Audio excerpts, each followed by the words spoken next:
تتميز البنت اللي شعرها مموج بأنها محبوبة وجذابة، وكمان عملية لأنها على طبيعتها. لما تبدأي تتقبلي طبيعة شعرك من مرحلة مبكرة في عمرك، يعني أنت حبيتي نفسك أكثر وعرفتي هويتك اللي تميزك عن كثير اختاروا الحرارة عشان يتقبلوا نفسهم أكثر. عشان كذا حبيت من المدونة اللي راح تتابعونها الحين أنها توصل لأكبر عدد ممكن من البنات اللي بعمر الزهور، وكمان لكل الأمهات اللي فعلاً حابين إن بناتهم يحافظوا على هوية شعرهم طبيعية. وأتمنى أنها تكون مفيدة وخفيفة وتكون جاوبت على أغلب تساؤلاتكم، وكوني كما أنتي. السلام عليكم، أنا اسمي رتيل الشهري and رتيل ألفا توك. وفي هذه الحلقة أنا حتكلم على الكيرلي هير. شوية different من what I usually do. بس I'm very excited، وأنا الحين مع مشاعل she's a curly hair professional، فأنا مرة متحمسة.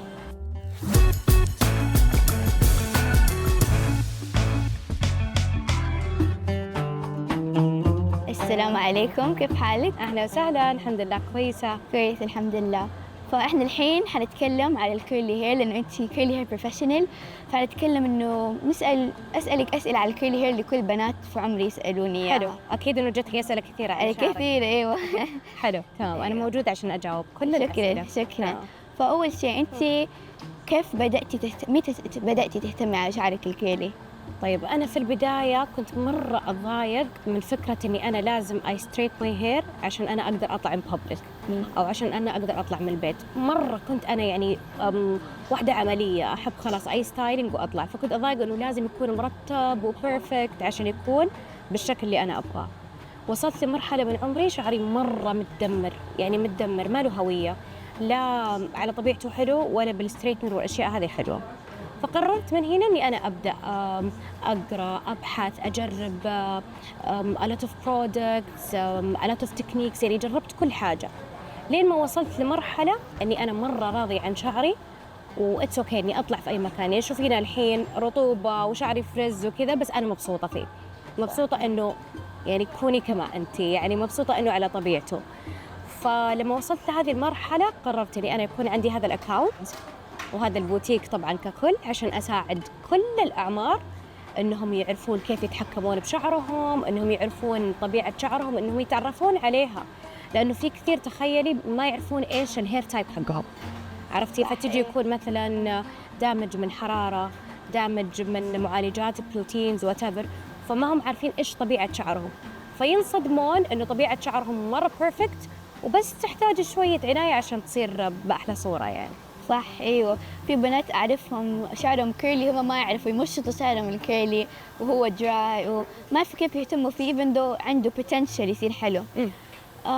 أنا عندي كيرلي هير، بس أنا حتى زيك كنت حتى إلى الحين بس أحط هيت في شعري عشان أنا كيف أقول، ما أعرف كيف أسوي شعري الكيرلي، أحس إنه too long ويتعب شعري. يعني أنا اليوم دوبي قصيت شعري، يعني كان مرة طويل وكان يدي مرة تتعب وكده، فأنا ما كنت أعرف كيف أسوي شعري. فأنت عندك روتين سيمبل لكل البنات؟ حلو. يعني أول شيء مرة مبسوطة بالنتيجة. أنا مرة مبسوطة. مرة مبسوطة الحمد لله.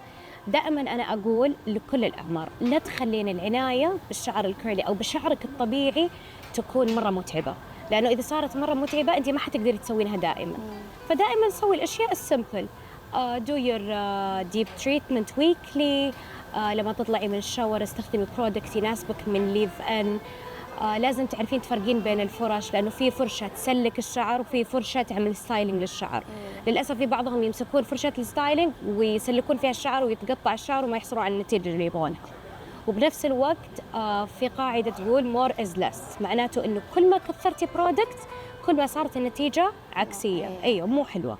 فإحنا نبغى نعتدل بكل شيء، نعتدل بالبرودكتس، نعتدل بالعناية اللي إحنا نسويها. نخليها سيمبل. مثلا الديب تريتمنت ممكن أحط الديب تريتمنت وأطلع المدرسة بعد ما أرجع أغسله، يعني شيء سيمبل، لأنه كل ما كان complicated هي ما حتقدر تسويه دائما. صح. فخليه طبيعي عادي، صار فريزي خليه فريزي، بكرة حيتصلح. صار مو مرة defined it's okay, it's a natural hair. صح. فبالنهاية it's a natural hair، فلا تحطين ضغط على نفسك. فكل شيء حينفع معاكي أكيد. بس الأسرار. صح. أنا حتى سبب من الأسباب ما أسوي شعري كيرلي كثير وما أعرف كيف أنام فيهم. أول شيء هو أنهيلثي تنامي بشعرك هو مبلول، فما ينفع على طول أول ما تروح أنام. وبعدين لما أنام ومسوي شعري كيرلي أقوم من النوم شعري زي ما كان أول، لازم أعيد وكذا، فما أعرف كيف أنام. فتعرفي كيف يعني أقدر أنام طيب بشعري؟ أول شيء أحسن شيء إنك أنت بعد ما تغسلين شعرك وتعملين فولي ستايل هير، تكونين أول شيء حاطة البرودكتس المناسبة والأشياء هذه. ما تنامين أبدا وشعرك مبلول. أول شيء ممكن يسبب التهابات بفروة راسك، وممكن أحيانا توصل إنها تطلع بكتيريا وفطريات على نفس الفروة بسبب إنك أنت نمتي على شعرك وكتمتيه وهو في موية. فنحرص إنه تكون الشاور حقي قبل فترة النوم بوقت، بحيث إني أنا أعمل ستايلينج وأنشفه ويكون فولي درايد قبل ما أنام. هذا أول تيب، إنه يكون مرة ناشف. ثاني شيء نستخدم يا تكون المخدة حقتي حرير أو ستان، أو إني ألبس الستان كيب. كيف طريقتها؟ اللي بنات صح؟ أيوة بالضبط. أول شيء إني أنا أنزل شعري على تحت كله، وأجيب بكرة برضو ستان وأربطه من تحت، أخلي زي الباينابل من قدام. ثاني شيء يا إني ألبس الكاب عليها، أو إني أنام على المخدة. تمام؟ بس تقومين تشيلين الكاب وتفكين البوكلة وتنفضين شوي وحيكون بيرفكت. أول سبب إنه أنت سويتي له ستايلينج بالمنتجات اللي تناسبه. ثاني سبب إنك أنت نمتي وهو فولي دراي، يعني ما حيسمح إنه يتغير شكله، خلاص هو ناشف. فهمتيني؟ فهذه أحسن تب. أوكي حلو. سؤال تاني، هو شعرك أحيانا في ناس لما يسووا شعرهم يكون بوفي، ويعني مرة بوفي كده، يعني يخرب على طول. هاو دو يو مانتين ات؟ يكون ايوه صح فريزي شوية، يكون ناتشرلي، بس ما يكون مرة انه خرب. فهمتك. اول شيء احرص اني انا استخدم الليف ان. انا بالنسبه لي الليف ان للشعر الكيرلي او الشعر الطبيعي از برايمر، يعني ينحط قبل الميك اب، فاحنا نحط الليف ان قبل ستايلينج. تمام. واحرص اني انا اي برودكت احطه احاول اني استخدم الفرشه عشان اسلك الشعر في البرودكت، بحيث انه البرودكت يغلف الشعر كله. ما ينفع اني انا مثلا اوزعه بيدي كذا توزيع عشوائي، لا، امسك خصله خصله وامشطها بالبرودكت في الفرشه، بحيث اني انا اتاكد انه الشعره هذه تغلفت. لما نسوي كذا ونحط بعدها جل او ستايلينج كريم، شعري حيكون بالتساوي ملفوف، بالتساوي الفريزلس، بالتساوي كل شيء، لاني انا مسكت خصله خصله واخذت وقتي باني اوصلت المنتج لكل خصل الشعر. ايوه صح. طيب وكيف تخلي شعرك يكون فوليوم؟ انه في ناس لو يسوي شعرهم كذا يطلع ما في ملزق على فوليوم. تحت. ايوه ما في كذا فوليوم زي كذا. فهمتك. اول شيء احرص اني انا ما اكثر برودكتس، زي ما قلنا استخدم البرودكتس الاماونت اللي يناسب طول شعري وكثافه شعري. تمام. هذا اول شيء. ثاني شيء احرص اني انا استخدم الديفيوزر. الديفيوزر صراحه مره يفيد. اول شيء انه يسرع من عمليه اني انا اخلص ستايلينج وكذا، حينشف بسرعه. ثاني شيء يعطي مور فوليوم وديفينيشن للكيرلز. تمام. واحرصي انك انت لما تيجين تعملين سكرانش باخر خطوه تقلبين شعرك على تحت وتعملين سكرانش. ضروري وقت السكرانش تسمعين الصوت مويه كذا، عرفتي؟ لازم تسمعين صوت المويه، لانك اذا ما سمعتي صوت المويه معناته شعرك ناقص رطوبه. فانت ايش تسوين؟ اوريدي انت حاطه برودكتس، حتمسكين بخاخ مويه تبلين شعرك مره ثانيه وترجعين تعملين سكرانش بحيث انك تسمعين الصوت هذا. فعلى وراء طبعا تقلبين شعرك عشان يعطينا فوليوم. وحتى الديفيوزر استخدمه وانا شعري مقلوب ويمين ويسار عشان يعطيني الفوليوم المطلوب. اوكي. وما احاول اني امشط بهذه الطريقه، احاول اني ادخل الفرشه من تحت واقلب على تحت عشان تصير الروتس كمان فيها فوليوم. ايوه صح. طب هم ناس كثير عندهم كيرلي هير ما في تساريح يعرفوها، فدائما يسووا ستريتن ويحطوا هيت فور ذير هير. فايش تساريح يعني ما يعني تخرب الشعر؟ لانه انا كل ما اسوي كده هاف اب هاف داون كده اشيل بكله شعري كله يطيح ويتقطع. فهمتك. اول شيء لازم نعرف انه في تساريح مره حلوه للشعر الكيرلي، وتقدرين تحضرين اي مناسبه بشعرك الكيرلي، بس تعطينه وقت بالستايلينج وترفعينه باي رفعه تناسبها. اول شيء نحاول نبعد عن البكل المطاط العاديه، لانه هذه حتنتف الشعر.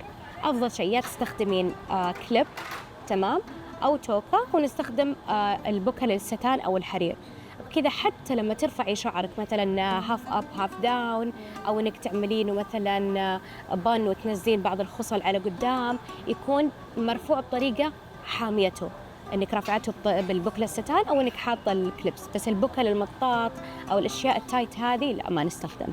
طيب انت كيف تعرفي انه شعرك ناتشرلي هو كيرلي؟ طيب اي شعر في نفسه، في الفريزنس هذه، لما تمشطينه وهو ناشف. يعني أول شيء، أول طريقة، خلي شعرك ينشف، اطلعي من الشاور وخليه ينشف. إذا لقيتي فيه نفشة، ايوه الله شيء قاطعنا بيرفكت. الله. وصل أخيراً. إيه. تمام. أول ما تطلعي من الشاور ويكون شعرك ناشف، جربي تمشطين. إذا نفش معاكي معناته شعرك مو منفوش، معناته شعرك مو شيء خارج عن الطبيعة. لا، أنت شعرك كيرلي، بس يحتاج إنك أنت تحطين البيرفكت برودكت، ويحتاج تعطينه لوف، مور لوف، وحيطلع the perfect waves ولا curls ولا your hair ايوه type. وفي الاخير حتى شعرك مو لازم يكون بيرفكت. شوفوا احنا الحين كيف ابدا في الهواء. ابدا. يعني انا اليوم ابدا الستايلينج حتى ما سويت ستايلينج، طلعت من الشاور حطيت كريم عادي وطلعت. ايوه مره ودي كل البنات اللي في عمرك ولا اللي اكبر ولا whatever يفهمون انه انا مو لازم شعري يكون ستيريوتايب بيرفكت ديفايند. ما ينفع. يعني تخيلي مره طحت على حساب كثير عليه كومنتس انه ما شاء الله شعرها بيرفكت وكيف نسوي، لدرجه انه في بنات يعني كانوا مره متوترين انه انا ابى اوصل لهذه النتيجه.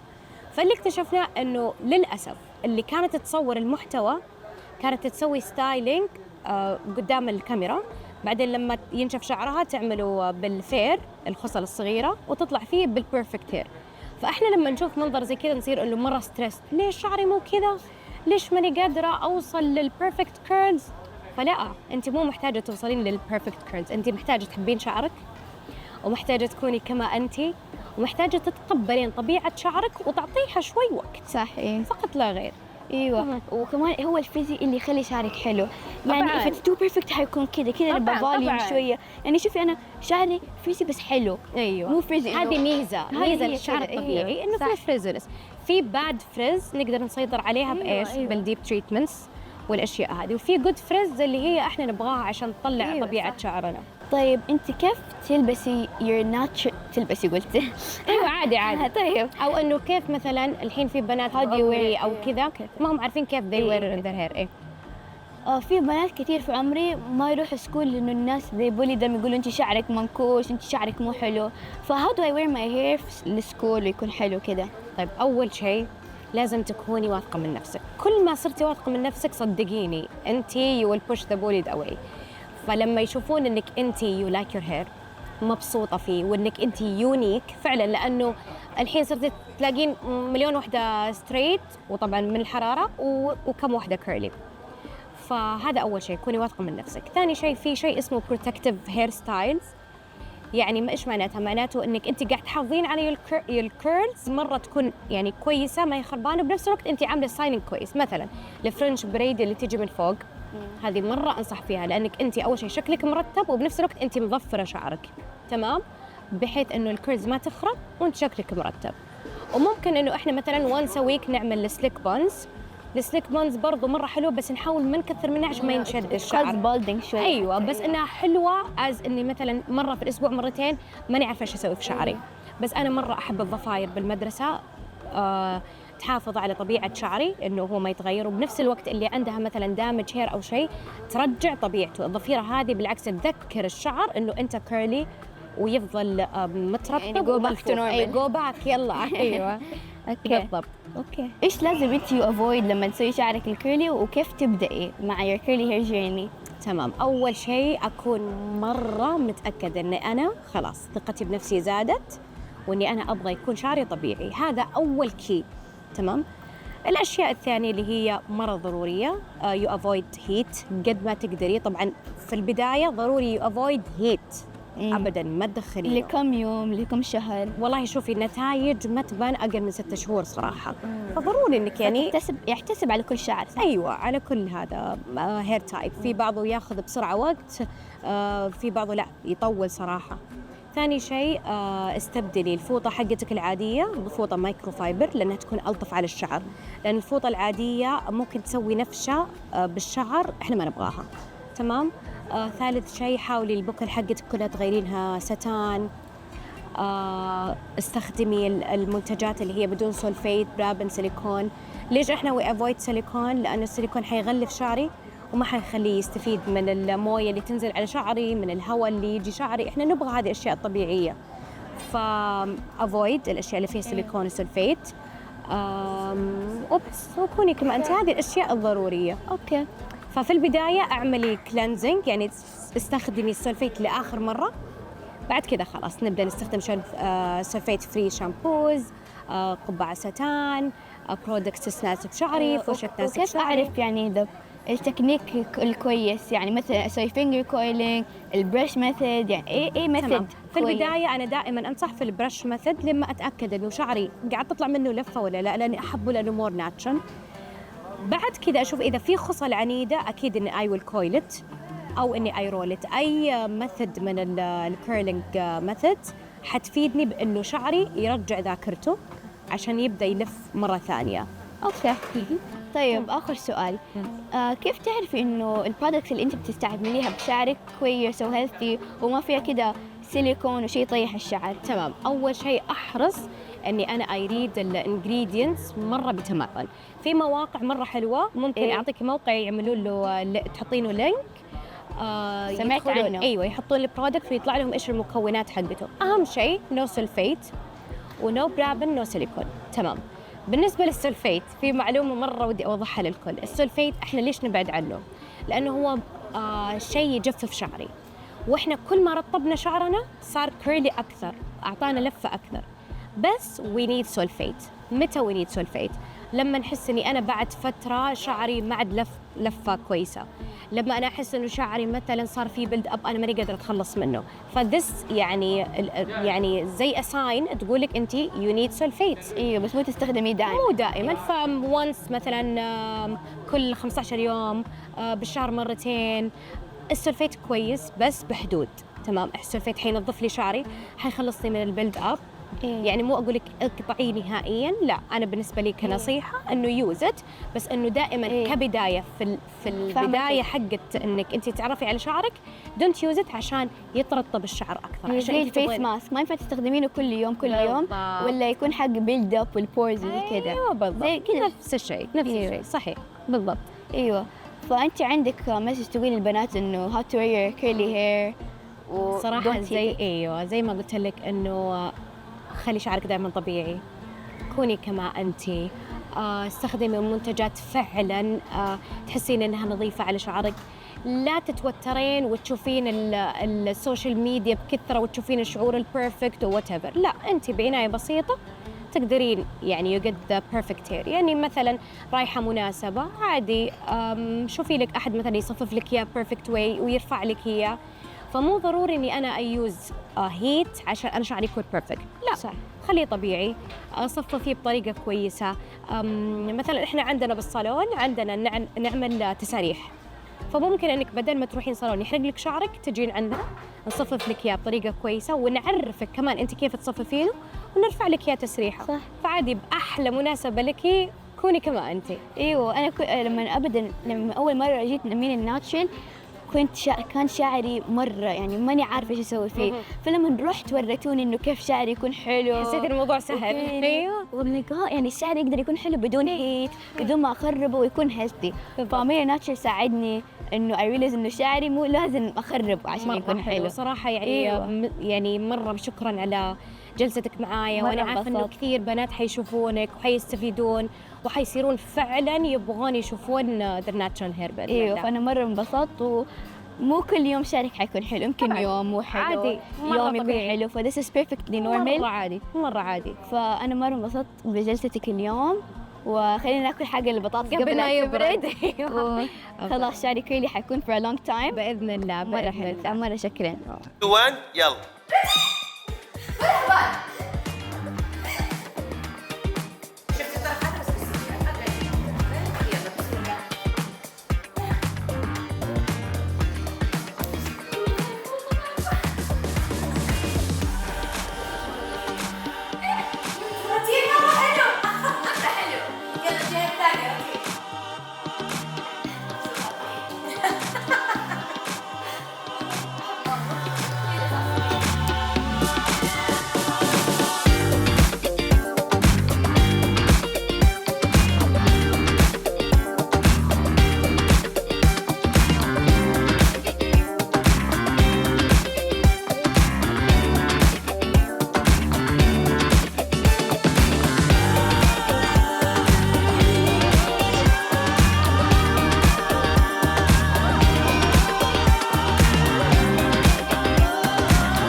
Deep in the heart of her own story, a girl walks with confidence in a busy street, surrounded by buildings and rushing crowds. Her hair, a crown of endless curls, dances with life. Unlike Moana, who once dreamt of straightening her path, this girl knows her curls are a map to her heritage. A story woven into each strand. Some days, Frizz might whisper doubt, and the tangles might feel like a challenge. But this girl, like Moana, navigates those whispers with confidence, with each twist and turn, with each embrace of natural care and love. Her curls find their rhythm, their strength. Just like the city, her curls hold the power to be energetic and free, sophisticated and bold. To all the girls facing the world, remember, your hair reflects your inner strength, your unique story. So, conquer the world with your crown held high. Embrace your texture, unleash your inner princess, and let your confidence shine brightly, because beauty comes in all shapes and sizes, and yours is truly incredible.